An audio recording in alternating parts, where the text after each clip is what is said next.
There are people who move through life like they're apologizing for it. Not out loud, not directly, but in the way they exist. They say sorry when someone else bumps into them. They lower their voice mid-sentence, like they're not sure they earned the right to finish it. They make themselves smaller in rooms they were invited into, like taking up space feels like a mistake, like being noticed carries a cost. And if you pay close enough attention, not to what they say, but to the way they brace themselves before someone responds, you can see it. That microsecond of tension, that expectation of correction, something learned, something old, something that didn't start in adulthood, the quiet residue of a childhood that didn't feel like love. Most people picture childhood trauma as something obvious, something loud, something you could point to and say, that's where it broke. But emotional deprivation doesn't announce itself. It's quieter than that, more difficult to prove, more difficult to explain, more difficult to leave. It's a house where no one asked how you were feeling, not because they were cruel, because it simply never crossed their mind. A parent who was physically present, but emotionally somewhere else entirely. A voice in the room, without connection behind it. Dinners that were quiet, in a way that didn't feel peaceful, just empty. A childhood that was survivable, but not warm, not soft, not safe in the way that matters.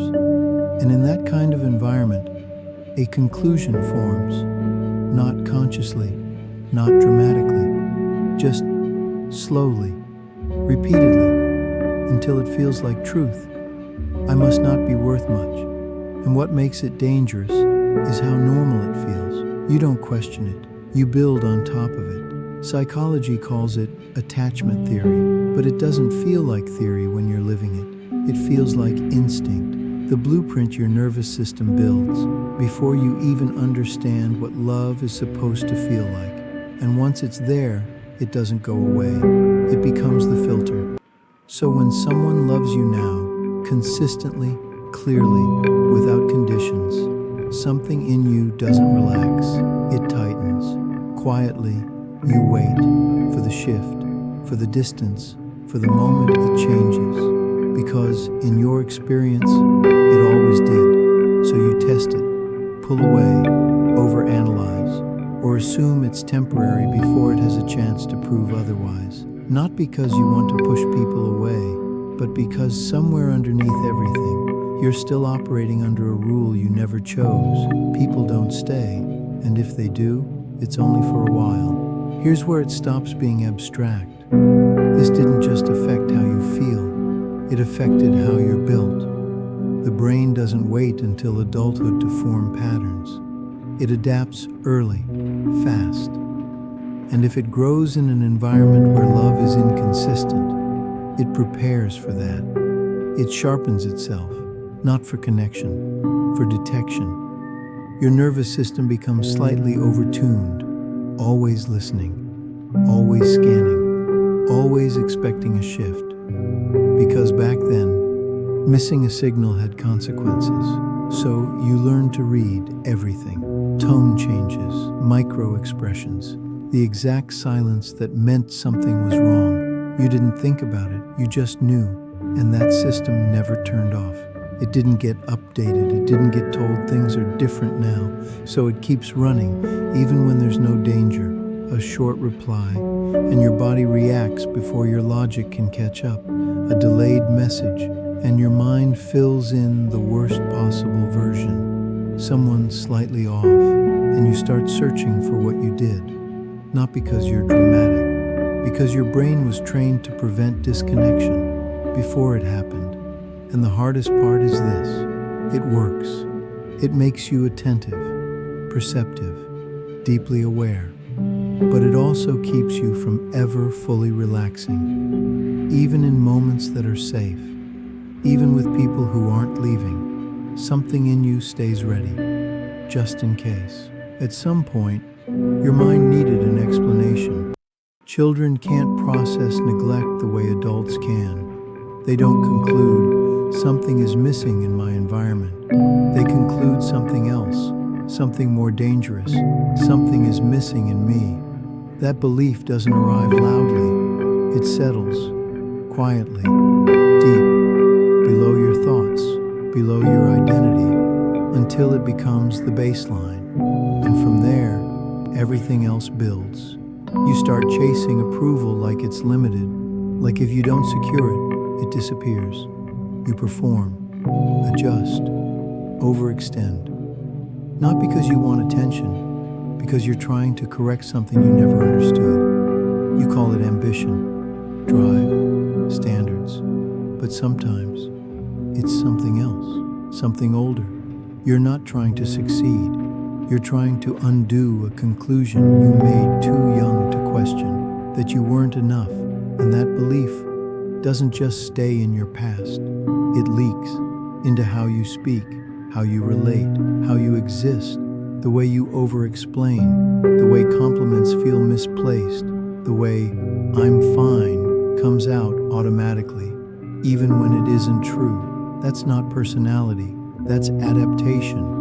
That hollow feeling you carry, the one that shows up when everything gets quiet, is not random. It's not weakness. It's not something you invented. It's something your system never got. There's a difference. Your body keeps track of what was missing. Not in thoughts, in patterns, in reactions, in tension you don't consciously notice anymore. Without emotional attunement, the brain doesn't learn safety. It learns anticipation. It learns to stay slightly braced, always ready, always prepared, even when nothing is happening. And over time, that becomes normal. You say you don't trust easily. You say you don't attach. You say you don't need much. And it sounds like identity, but it isn't. It's history.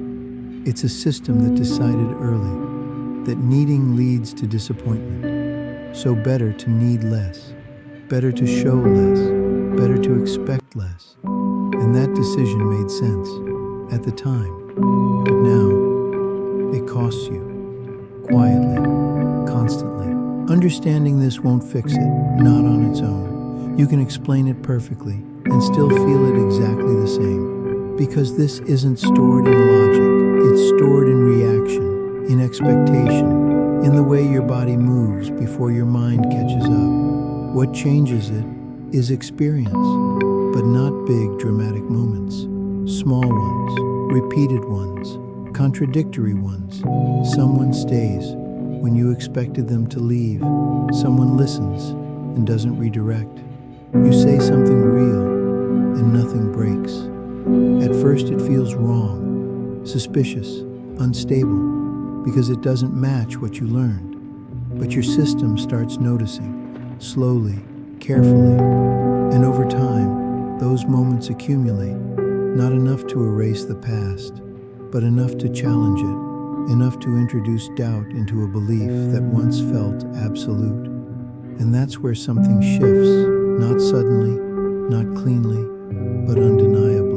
If you recognized yourself in this, there's a reason. This doesn't land by accident. It lands where something already exists. The depth of what you feel is not a flaw.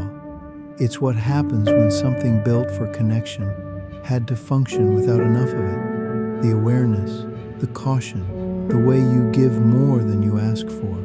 It all made sense at the time. The question now is not why it happened. It's whether you're willing to let something new register. Not all at once, not completely, but enough. Enough to interrupt what feels automatic. Enough to create a different outcome, one moment at a time. Because change doesn't arrive loudly. It doesn't announce itself. It happens quietly, the same way this started, gradually, until one day, what once felt inevitable no longer feels true.